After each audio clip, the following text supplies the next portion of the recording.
Headlines do certainly look good right now. More than 1 million jobs have been added since Trump took office. The unemployment rate narrowly dropped down to 4.3%, and the economy grew at an annualized rate of 2.6% in the second quarter. Now, is this all evidence of Trump's success? He certainly seems to think so.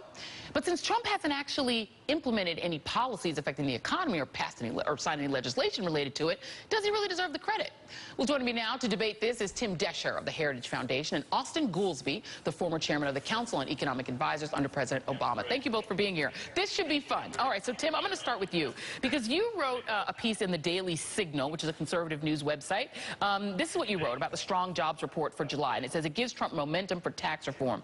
And you wrote, since Trump's inauguration, we've averaged nearly 184,000 new jobs per month, but that is without major substantive reforms like repealing Obamacare or tax cuts. Instead, gains have likely come from reductions in harmful regulations that make it easier to run business in the U.S. So you agree that there's been no affirmative policy by Donald Trump that's made the economy grow? Well, there has been nothing passed through Congress. There's been several attempts by the White House to do that. But really, you can't credit Obama for something he didn't do. I mean, he grew at a 2% average. You can't credit Obama for something he didn't do. And what you said is his economy. And, you know, Trump's growing at 2.6% at this point. He's seeing over 1 million jobs created so far. This is a big win for Americans. This is a big win for coal miners in West Virginia. This is a big win for manufacturers right here in Detroit, where I am. And so I don't really see this as something of Obama's. This is definitely of Trump's. This is a posture from the White House. So you're saying that Trump hasn't signed any legislation that's made the economy grow, but he deserves credit for the economy. But Barack Obama, who had 8 years of signing legislation and policy, deserves no credit? Look, can we show the chart for job? You're saying he deserves no credit for this. We're going to show this chart. So Obama deserves no credit for this. It started off deeply in the red, and then it finished quite well. He deserves no credit, but Donald Trump in 7 months deserves all the credit? I'm saying that Donald Trump has projected a posture not only through speaking, but also through regulatory reform, regulatory action throughout the agencies to sort of unleash businesses and letting them thrive and letting them produce, letting coal miners go back to work, letting manufacturers hire again. How many coal jobs are there in the country? There's several. There's millions of coal jobs, and those attached to the coal industry. Not millions. But it's about 54,000. No, but those attached to the coal industry and mining industry and all those. There's millions of jobs there, and these are jobs that are coming back. There's been 7,000 jobs per month average since Donald Trump was elected in November. This is directly related to President Trump's policies and his posture. I'm going to let okay. So Austin, I'm going to let you take this because essentially what is being argued by your fellow here, Tim, is that Donald Trump, just the way he speaks, has made the economy flower, but that Barack Obama in 8 years did nothing. Economic growth at 2.6%, which is true, and Tim pointed that out. However, the economy has grown 2.6% or more in 81 of the last 145 quarters since Ronald Reagan became president, including 14 times during the Obama administration. So given that, Austin, does Donald Trump get credit for the 2.6? Look, we've had, I believe, 84 months in a row of job growth, and the last 6 of those have been under Donald Trump.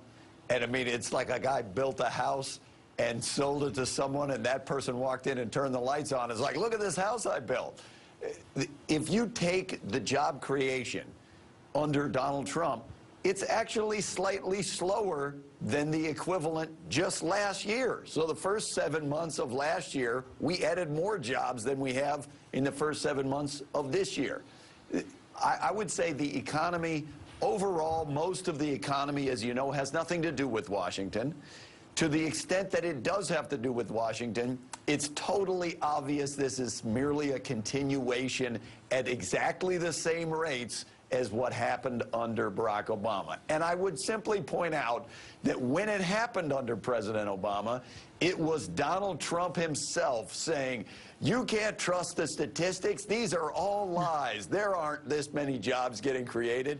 And literally, with fewer jobs being created in the same statistics, Donald Trump is now saying, look what I did. What do you make of that, Tim? Because we can put that chart back up. So the average in the first 6 months of 2016, when Barack Obama was still president, the average was 187,000 jobs a month. The average in the first 6 months of 2017 is 184,000, slightly less. So doesn't Austin have a good point there? Look, the stock market tells it all. It rallies when there is good reports, and including the NFIB, who reports that small business confidence at its highest at all time since Donald Trump took office. I'm not arguing that there hasn't been some residual lingering effect. That's not my point. My point is that now is the time to enact on this posture from the White House. Now is the time to do tax reform. Now is the time to continue doing regulatory reform. Now is the time to, yes, repeal Obamacare and remove the leash that's been on small business and business around America. You realize we have the highest corporate tax rate in the entire world?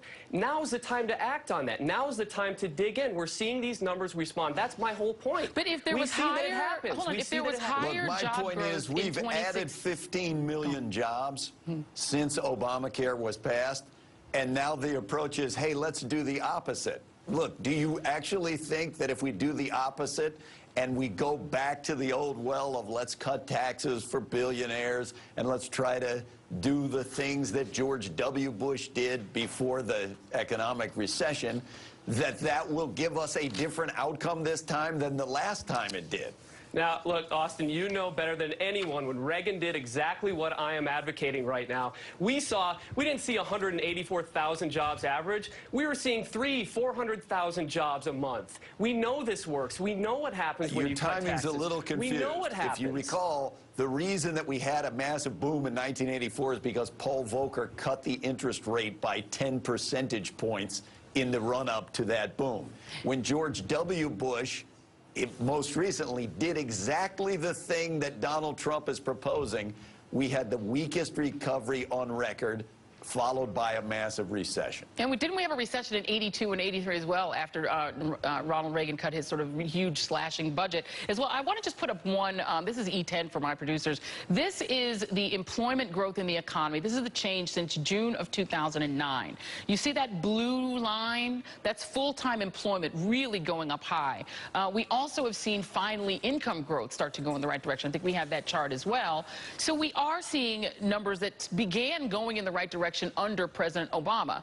Tim, you have to admit that the economy recovered. It didn't just recover in the last 6 months. It recovered in the last 8 years. Look, President Obama's growth in the GDP was pathetic. It's 2.6%. Last year, the economy grew at 1.5%. Oh. That's not good. That is not good. The economy has not been growing. You can choose and pick all that you want, but the bottom line is that GDP has been stagnant. Sorry, go ahead. No, you just said GDP has been stagnant. You bragged about Donald Trump having 2.6% growth. The economy has grown at 2.6% growth 14 times during the Obama administration, and 81 out of 145 quarters since Reagan. I'm just not sure the statistics are with you, but we'd love to have you guys on. I'm sorry we're out of time. Tim Doescher, Austin Goolsbee, thank you guys. Appreciate it. Thank you so much.